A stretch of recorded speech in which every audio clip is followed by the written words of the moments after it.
On September 18th, 1675, the Battle of Bloody Brook would occur here in Deerfield. The battle itself would take place within this area where Bloody Brook lays. And just nearby is this obelisk that was dedicated for the Battle of Bloody Brook in 1838. Now, before talking about the events of that day and the battle itself, one thing worth noting is the date. As mentioned in previous videos, this is the old style date because at the time the colonists were using the Julian calendar.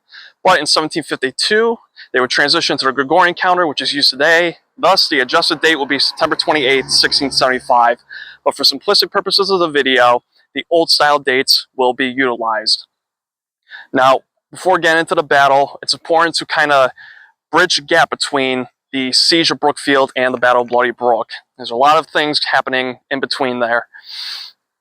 So with the siege of Brookfield, it comes to an end on August 5th. You had reinforcements coming in to protect the town. You had the Nipmucks, who were led by Metawamp, retreat to the Quabog village known as Minamesset up in present-day New Braintree. And when they get there, they're going to meet with King Philip, who's going to reward them with wampum. And Metawamp and his forces are then going to head further west into the Connecticut River Valley area. In the coming days, you're going to have additional reinforcements coming in from all various locations. This includes Lieutenant Thomas Cooper from Springfield. He's going to arrive in Brookfield on August 7th with 27 men and 10 agawams. You're also having forces being led by Captains Richard Beers and Thomas Lathrop, who are going to play a role later on in the war. Eventually, Cooper and his men are going to depart the area on August 10th, just 3 days after arriving there. For other companies, they're going to continue to scout the area, looking for any possible Nipmucks. And they're going to arrive at Minamesset, they're going to find it abandoned, and they're going to burn down all the wigwams there. Now, on August 13th, you have the Massachusetts Bay government order that all the Christian natives or praying Indians be confined to their praying towns, a show of growing distrust between the natives and the colonists during this war. 3 days later, on August 16th, the New England Confederation is going to establish its headquarters in Hadley. This confederation was under the leadership of Major John Pynchon of Springfield. It would have forces assisting from Massachusetts Bay Colony, Connecticut Colony, and the Plymouth Colony. And so this is the next stage of the war along the Connecticut River Valley area. And so just to kind of provide a background of the area, the towns were Northfield, Deerfield, Hatfield, Hadley, Northampton, and Springfield. As for the native tribes, you had the Squawkees, the Pecumtucks, who were probably the most powerful tribe along the Connecticut River, although they were recently defeated in a war with the Mohawks, the Nautatucks, the Norwatucks, and the Agawams.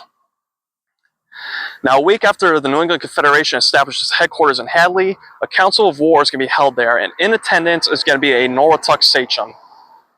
During this meeting, the plan is to disarm the Norwatucks, which was previously done during King Philip's War.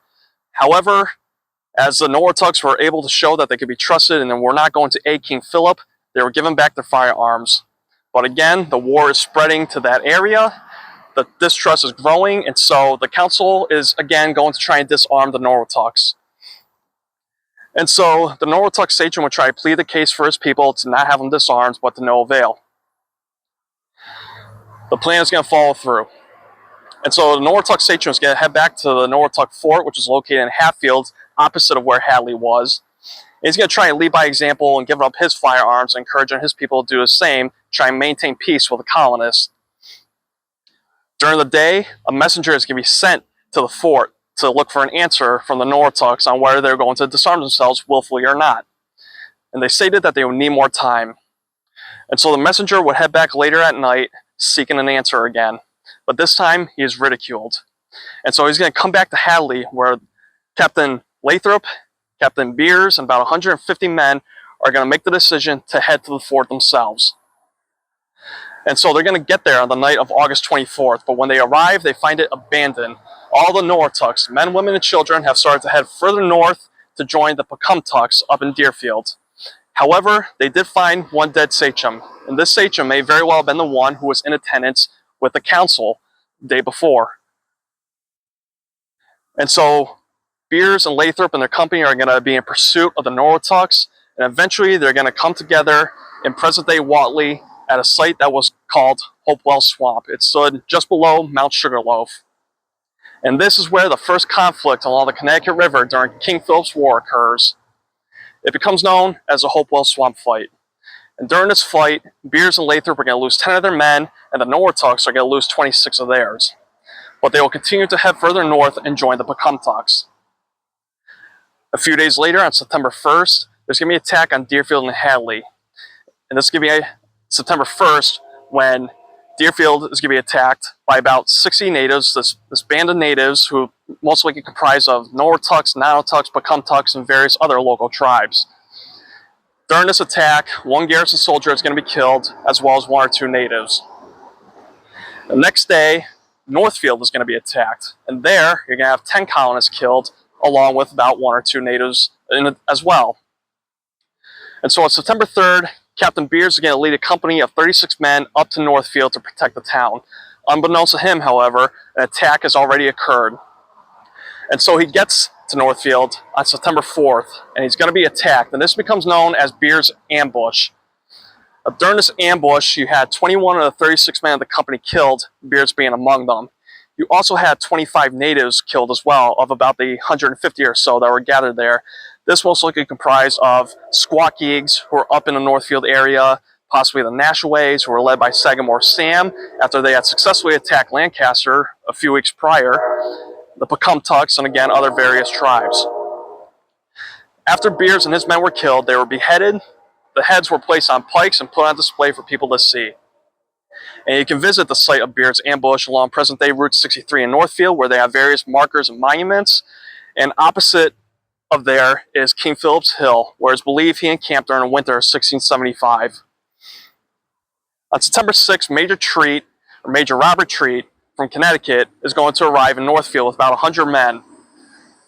When they get there, they see the severed heads of Beers and the others. And so they're going to do what they can to bury all these men. And while doing so, they're going to be attacked by a group of natives. However, Treat and his company won't suffer any casualties, but the natives, however, will lose about 1 or 2 of their own. And so after the attack, the people in Northfield are gathered, they're brought back to Hadley, where they're going to be protected, and in doing so, Northfield, much like Brookfield, is now abandoned. Now for about 2 weeks, cooler heads are going to prevail. There's going to be no attacks. And during this time, you have Major Pynchon, who was writing letters to Governor Andros in New York. He was writing letters to Governor John Winthrop the Younger in Connecticut, Governor John Leverett of the Massachusetts Bay Colony, and even a council of war that was gathering in Hartford. There, Pynchon was trying to get reinforcements, so he's going to get Major Treat. He's also going to get additional Mohegans and Niantics who are assisting the colonists during the war. And so with all these additional reinforcements coming in, they're protecting the nearby towns, but they're also going to need additional food supplies. And so Pynchon is going to order Captain Lathrop to gather with about 80 others up in Deerfield and retrieve food supplies that are up there. And this is going to lead into September 18th, when the Battle of Bloody Brook would occur. And so Lathrop and his men gathered there that day. In the morning hours, they retrieve the food supplies. They're going to start to head further south, back towards Hadley, and while doing so, they're coming across Muddy Brook. They're coming across a bridge here, along what's present-day North Main Street, and they had a convoy of about 18 wagons as well. And while they come here, they're going to eventually rest for a little bit. Some of his men are going to be climbing up trees, gathering berries and additional food supplies for the company. But laying in wait to the east of them, over near Mount Sugarloaf, is going to be the leader, Metawamp, and about 600 others ready to attack. Again, this is a native band that would have comprised of Nipmucks, Pecumtucks, possibly some of King Philip's men, Norwottucks, Nonotucks, etc. And Lathrop makes a mistake here. He's not sending out scouts to flank the area, which is going to prove to be fatal for him. And so Metawamp is going to initiate the attack that would become known as the Battle of Bloody Brook.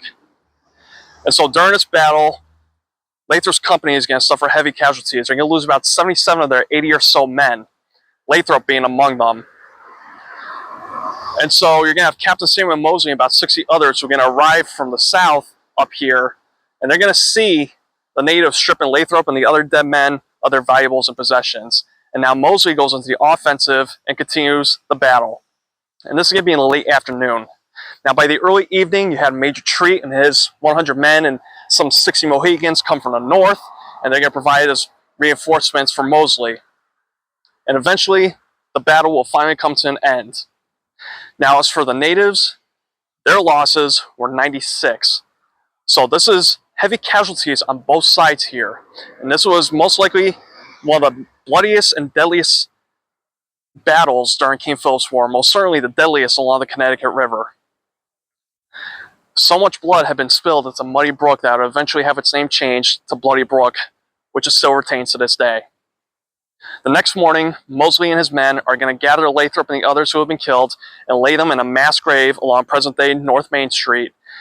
And there is also a brownstone slab in front of an old colonial house nearby to mark where they were buried.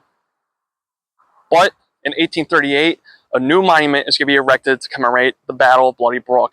And it is this marble obelisk right here that stands just below where Bloody Brook is. But the war wouldn't stop at Deerfield. It's going to continue to head further south along the Connecticut River. And in early October, it's going to be the town of Springfield that will be next to be attacked.